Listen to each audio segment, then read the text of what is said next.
Di sebuah gang buntu yang terletak di pinggiran kota Semarang, berdiri sebuah rumah tua yang telah lama ditinggalkan. Pepohonan rimbun dan menjalar menutupi sebagian besar fasadnya, memberikan kesan suram dan angker.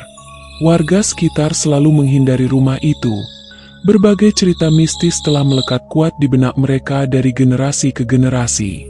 Konon, arwah seorang wanita yang meninggal secara tragis di rumah itu masih bergentayangan, mencari kedamaian yang tak pernah ia temukan. Kisah tentang rumah tua di gang buntu kembali mencuat dan menjadi viral di media sosial beberapa minggu terakhir. Berawal dari unggahan beberapa anak muda yang nekat melakukan siaran langsung, live streaming, saat menjelajahi rumah tersebut. Dalam video yang tersebar luas, tampak jelas suasana mencekam di dalam rumah. Debu tebal menyelimuti perabotan lapuk, sarang laba-laba menghiasi setiap sudut ruangan, dan bau pengap bercampur aroma aneh menusuk hidung. Namun, bukan hanya suasana angker yang membuat video itu viral. Di tengah siaran langsung, tiba-tiba terdengar suara-suara aneh, seperti bisikan lirih dan langkah kaki yang tidak jelas sumbernya. Kamera beberapa kali menangkap bayangan samar yang bergerak cepat di lorong gelap. Puncaknya, salah satu dari mereka berteriak histeris dan siaran langsung terputus begitu saja. Sejak saat itu, rasa penasaran masyarakat Indonesia semakin membuncah. Tagar rumah angker gang buntu menjadi trending di berbagai platform media sosial. Banyak YouTuber dan konten kreator yang tertarik untuk mengungkap misteri di balik rumah tua tersebut. Mereka berbondong-bondong datang ke lokasi, mencoba merekam dan merasakan sendiri pengalaman mistis yang konon ada di sana. Di antara para konten kreator itu, ada 3 anak muda yang cukup dikenal di YouTube karena konten-konten horor mereka.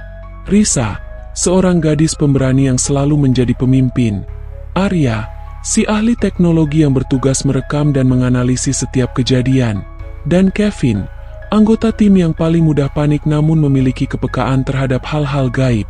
Setelah melakukan riset mendalam dari berbagai sumber, termasuk cerita warga sekitar dan video viral yang beredar, Risa, Arya, dan Kevin memutuskan untuk mengunjungi rumah tua di gang buntu.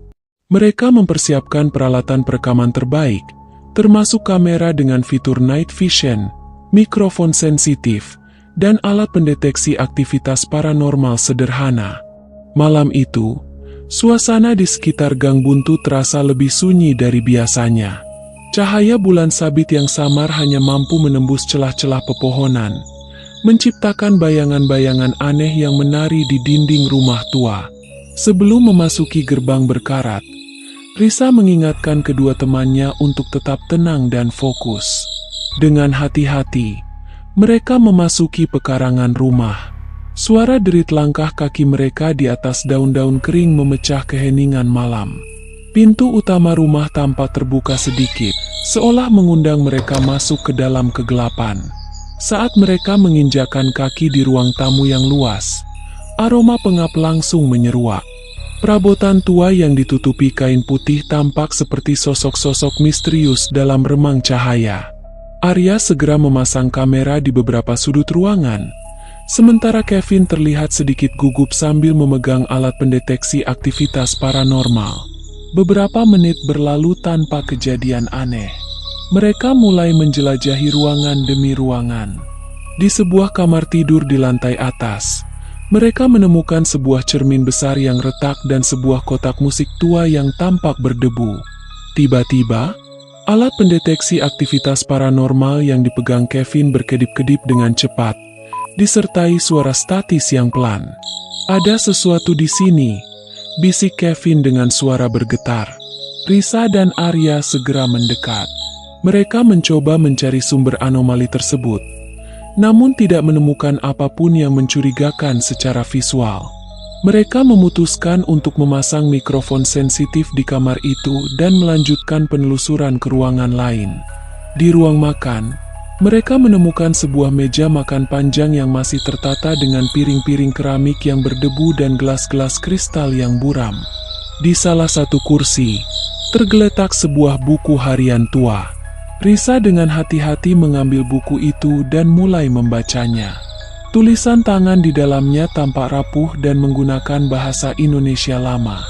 Buku harian itu ternyata milik seorang wanita bernama Amelia, yang pernah tinggal di rumah tersebut pada awal abad ke-20. Ia menulis tentang kehidupannya, kebahagiaannya, dan kemudian kesedihan mendalam akibat kehilangan orang yang dicintainya. Di halaman-halaman terakhir, tulisannya semakin tidak jelas dan penuh dengan rasa putus asa. Saat Risa sedang membaca, tiba-tiba terdengar suara gesekan yang menyeret dari arah lorong. Arya segera mengarahkan kameranya ke sumber suara, namun tidak ada apapun terlihat. Suara itu terdengar semakin jelas dan mendekat, membuat bulu kuduk mereka berdiri. "Siapa itu?" tanya Risa dengan suara pelan namun tegas. Keheningan kembali menyelimuti rumah tua itu, namun ketegangan di antara mereka semakin meningkat. Mereka memutuskan untuk kembali ke kamar tidur tempat alat pendeteksi aktivitas paranormal bereaksi. Saat mereka memasuki kamar itu, kotak musik tua yang tadi mereka lihat tiba-tiba mengeluarkan suara melodi yang lirih dan menyayat hati. Mereka bertiga terdiam membeku, saling menatap dengan ekspresi kaget dan merinding. Melodi itu terdengar semakin jelas, seolah dimainkan oleh seseorang yang tidak terlihat. Arya mencoba mendekati kotak musik itu untuk merekamnya dari dekat. Namun tiba-tiba pintu kamar tertutup dengan keras, membuat mereka bertiga tersentak. Mereka mencoba membuka pintu itu, namun terkunci dari luar. "Ini tidak mungkin," ujar Arya panik sambil mencoba mendobrak pintu. Tiba-tiba, mereka mendengar suara bisikan lirih di dekat telinga mereka. Bisikan itu terdengar seperti suara wanita yang sedang menangis. Kevin yang paling sensitif di antara mereka langsung memegangi kepalanya dan berteriak kesakitan. "Aku merasakannya. Dia ada di sini. Dia marah," teriak Kevin histeris. Lampu kamera Arya tiba-tiba berkedip-kedip tidak beraturan. Di layar kamera, tampak bayangan putih samar yang bergerak di sudut ruangan.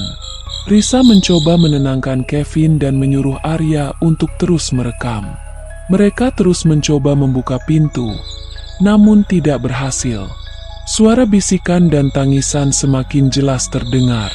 Tiba-tiba, cermin besar di kamar itu retak semakin parah, dan pecahan-pecahannya mulai berjatuhan.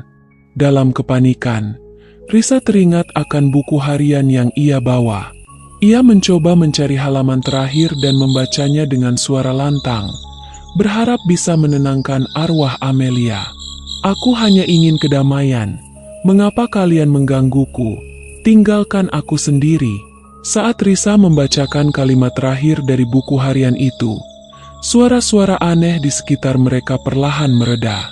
Pintu kamar tiba-tiba terbuka dengan sendirinya. Mereka bertiga terdiam sejenak, mencoba mencerna apa yang baru saja terjadi. Dengan langkah hati-hati, mereka keluar dari kamar itu dan segera meninggalkan rumah tua tersebut. Sesampainya di luar, mereka menarik napas lega. Pengalaman malam itu benar-benar di luar dugaan mereka. Arya segera memeriksa hasil rekaman mereka. Selain suara-suara aneh dan bayangan samar, kamera mereka juga menangkap penampakan sesosok wanita berambut panjang yang berdiri di jendela lantai atas saat mereka berada di dalam rumah. Video rekaman mereka menjadi viral dalam waktu singkat, semakin memperkuat cerita mistis tentang rumah tua di Gang Buntu. Banyak yang percaya bahwa mereka telah berhasil merekam aktivitas paranormal yang nyata. Namun, ada juga sebagian yang skeptis dan menganggap semua itu hanya kebetulan atau bahkan rekayasa. Terlepas dari pro dan kontra, satu hal yang pasti, kisah tentang rumah tua di Gang Buntu dan pengalaman mengerikan yang dialami Risa, Arya, dan Kevin telah berhasil membuat bulu kuduk jutaan penonton YouTube di Indonesia berdiri. Mereka telah menjadi bagian dari legenda urban yang semakin hidup dan berkembang di dunia maya. Beberapa hari setelah kejadian itu, kehidupan ketiganya berubah. Risa mulai mengalami mimpi-mimpi aneh. Sosok perempuan dalam gaun putih muncul berulang kali, menangis sambil menatap cermin. Arya tenggelam dalam analisis rekaman, dan menemukan bayangan gelap berdiri di belakang Kevin yang tak mereka sadari sebelumnya. Kevin sendiri mengalami gangguan tidur parah dan mulai menjauh dari dunia horor. Ia yakin Amelia masih mengikutinya. Suatu malam, Risa mendapat pesan dari seorang wanita tua yang mengaku sebagai kerabat jauh Amelia. Wanita itu mengatakan bahwa Amelia tak pernah mendapat pemakaman layak, dan jasadnya masih tersembunyi di dalam rumah tua itu. Dia tak tenang, kata wanita itu sambil menyerahkan liontin tua. Rohnya masih menunggu kalian kembali, bukan untuk konten, tapi untuk membebaskan. Dengan tekad baru, Risa, Arya, dan Kevin bersiap kembali ke rumah tua di Gang Buntu. Tapi kali ini, bukan sebagai pencari sensasi. Mereka datang sebagai penyaksi kebenaran dan penyampai damai. Cahaya bulan kembali menyinari gang sempit itu, dan rumah tua yang dulu mereka tinggalkan kini menanti mereka sekali lagi, dengan rahasia terakhir yang belum terungkap. Malam itu, udara di Gang Buntu terasa lebih dingin dari biasanya. Angin bertiup pelan, membawa suara-suara lirih yang entah berasal dari mana. Risa menggenggam liontin pemberian wanita tua itu erat di tangannya. Di sampingnya, Arya membawa kamera kecil hanya untuk dokumentasi pribadi, tidak untuk konten. Kevin tampak gelisah, tetapi tekad di matanya menandakan bahwa dia sudah siap menghadapi apapun yang menunggu mereka. Rumah tua itu berdiri seperti biasa, diam, gelap, dan menanti. Namun, kali ini tak ada siaran langsung, tak ada sorakan penonton. Hanya 3 orang yang datang dengan niat tulus, memberikan kedamaian. Mereka masuk dengan langkah mantap. Risa mengikuti suara di dalam kepalanya. Bisikan samar yang membimbingnya menuruni lantai bawah ke ruang bawah tanah, tempat yang sebelumnya terkunci dan tidak mereka jelajahi. Pintu tua menuju ruang bawah tanah itu entah kenapa kini terbuka sedikit. Dengan lampu senter dan napas tertahan, mereka melangkah masuk. Tangga kayu tua berderit di bawah pijakan mereka. Di bawah sana, aroma tanah basah dan jamur menyambut. Di ujung ruangan gelap itu, mereka menemukan sesuatu yang membuat napas mereka tercekat. Sebuah lubang dangkal, tertutup papan kayu dan tumpukan karung goni lapuk. Dengan hati-hati, mereka membuka tutupnya. Tulang belulang manusia yang sudah lama terkubur menyambut pandangan mereka. Di sampingnya, ada seuntai pita rambut dan fragmen gaun putih yang hampir hancur. Kevin menunduk. Ia berdoa dalam diam, matanya berkaca-kaca. Risa meletakkan liontin tua di atas kerangka itu. "Maafkan kami, Amelia," bisiknya lirih. "Sekarang kau bebas." Tiba-tiba, udara di sekeliling mereka terasa hangat. Cahaya lembut muncul dari sudut ruangan, membentuk siluet samar seorang wanita muda dengan gaun putih lusuh. Wajahnya damai. Ia tersenyum tipis, lalu menghilang perlahan, menyatu dengan cahaya. Saat itu juga, bau pengap lenyap. Rumah tua yang selama ini terjebak dalam waktu, seakan menghela napas lega. Dindingnya terasa lebih lapang, seolah luka lama telah disembuhkan. Beberapa hari kemudian, dengan bantuan pihak berwenang dan warga sekitar, tulang belulang Amelia akhirnya dimakamkan secara layak di pemakaman umum. Upacara sederhana itu dihadiri oleh Risa, Arya, Kevin, dan wanita tua yang pernah datang membawa pesan. Setelah pemakaman, rumah tua di Gang Buntu tidak lagi terasa menyeramkan. Tidak ada lagi bisikan, tidak ada bayangan, hanya keheningan yang tenang, seperti akhir dari sebuah kisah panjang yang akhirnya ditutup dengan damai. Risa menulis cerita mereka, bukan untuk mengejar viral, tapi sebagai pengingat bahwa di balik kisah-kisah horor, Selalu ada jiwa yang menanti untuk didengar dan dimengerti.